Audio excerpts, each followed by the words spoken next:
Hey, it's Julie Kalen, your voice of happiness. And I just wanted to pop in and give you an allergy update because I know in the latest YouTube video I recorded where I was on camera last, I had told you all about my horrific allergic contact dermatitis that I got after my latest surgery. And I remember I told you I was definitely getting allergy tested, and I did that and the results are in, and I will share them with you in just a second. But before I do, just wanted to remind anyone who might be new to my channel to please subscribe for more happy content, my life's adventures, animal videos, music, and much more fun content to make you smile. So please subscribe and welcome to the happy family.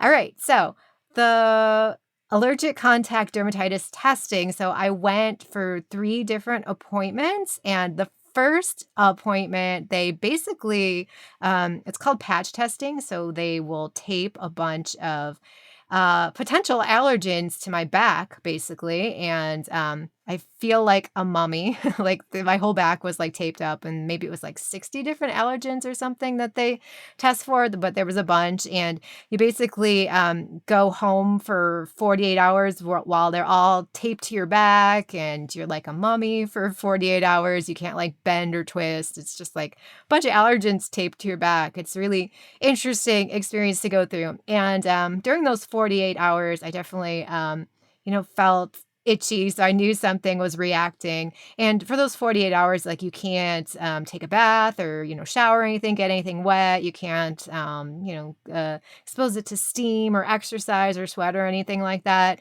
So just you're supposed to keep it dry, and they're supposed to see if there's any allergic reaction that way.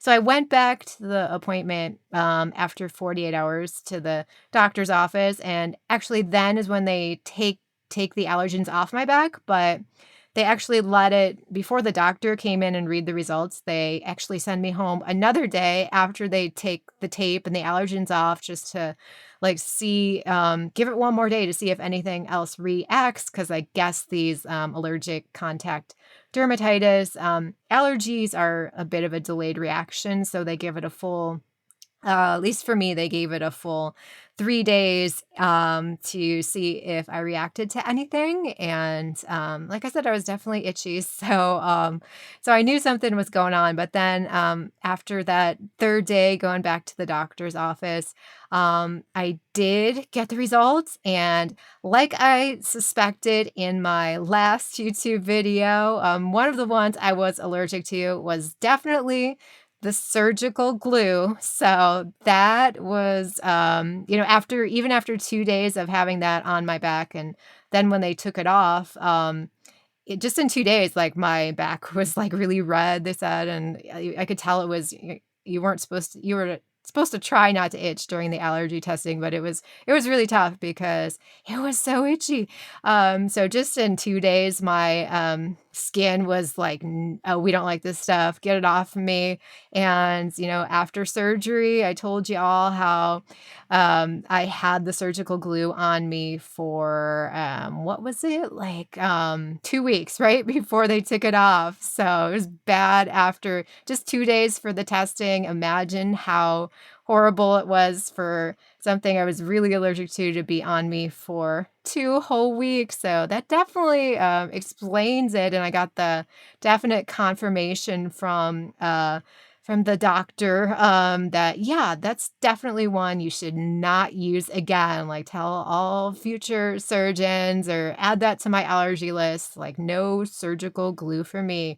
Give me the good old-fashioned stitches any day, right? So that was one I was allergic to. I was allergic There were a couple more, it was just like an over the counter, those triple antibiotic ointments that are over the counter sometimes. I don't really use them much anyway, but there was like an allergy to that. And I think there was nickel, which is like an inexpensive jewelry. I don't really wear a lot of jewelry much anymore, so that's not going to be a problem for me to avoid either. And there were just like a couple like fragrances, and they're like, "Oh, just stay mostly fragrance-free products," which I do mostly anyway.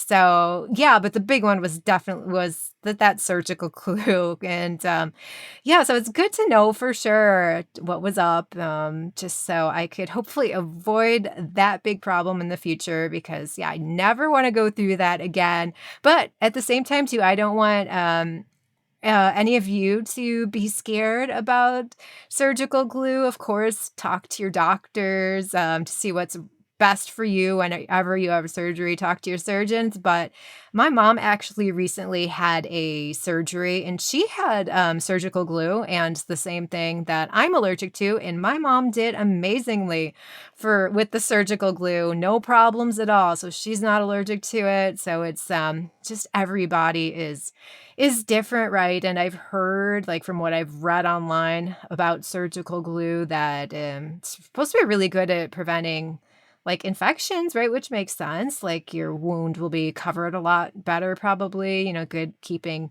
bacteria out, I would imagine. Of course, do your own research on stuff, but at least for me, I'm like, "No more surgical glue," and, I even asked the, allergic contact dermatitis doctor that I saw, I'm like, do a lot of people you see have these kinda allergies that I do? And he's like, "Yeah, I see actually a decent amount of people in my practice that are allergic to surgical glue," and I'm like, "Are surgeons gonna stop using this or anything like that?" And he's like, "No, unfortunately not." He said he always brings it up to his, surgeon friends, but he said he recently went to, one of his medical school reunions, and he said the surgeons just love the surgical glue because it is just, like, so easy for them, right? Not having to, mess with, like, some of the old-fashioned, like, dressings and stuff like that. It's a lot easier and less mess for them, right? But, when you're happen to be one of the, minority people like me that is allergic to it, it's not fun, but, for anyone that has allergies like that and knows what it is or is just, like, sensitive to stuff, just, be kind of my advice is to just be proactive about it and speak with your doctors about it and just make sure you're comfortable with whatever they are giving you. Because I am, proof positive that, surgical glue reactions do happen, and I'm not the only one either, so, yeah, just beware to educate yourself on these issues and be aware. So, yeah, I just wanted to give you that update because I know so many people have been concerned about me, and, thanks for all the love, but too, I am doing so great now. I am off actually all the steroids, all of the, allergy pills that I was on, like the antihistamines, so that is all in the past for me as long as I stay away from that in the future, right? So, it was an adventure, but yeah, like, my hives are gone, all the, rashes and craziness is all done with and in my past, and I am so happy, that that's the case, and, it's like, nothing ever happened. My incisions have healed amazingly. I am feeling wonderful and fantastic after surgery and after that, bad allergic reaction is behind me now, but definitely wanted to share the news with you and, yeah, just educate people that, yeah, probably, like, if you got, surgical glue, knock on wood, hopefully, you would be fine and not be in the minority that has it, but there are people like me out there that, do have it, so definitely wanted to mention it again and bring it up to you and, share what was going on with me so that you could know and we could all, live happier, healthier, less stressed lives, we hope. So, yeah, if you let me know how you're doing in the comments, what's new, and, if you've had any bad or crazy allergic reactions or allergy testing or anything you wanna share with everybody, but, yeah, so glad to see everyone again, and I will definitely keep in touch, and you keep in touch with me too. So wonderful. All right. Until the next video, I am wishing you much happiness and joy. All right. Stay happy and healthy. See you soon.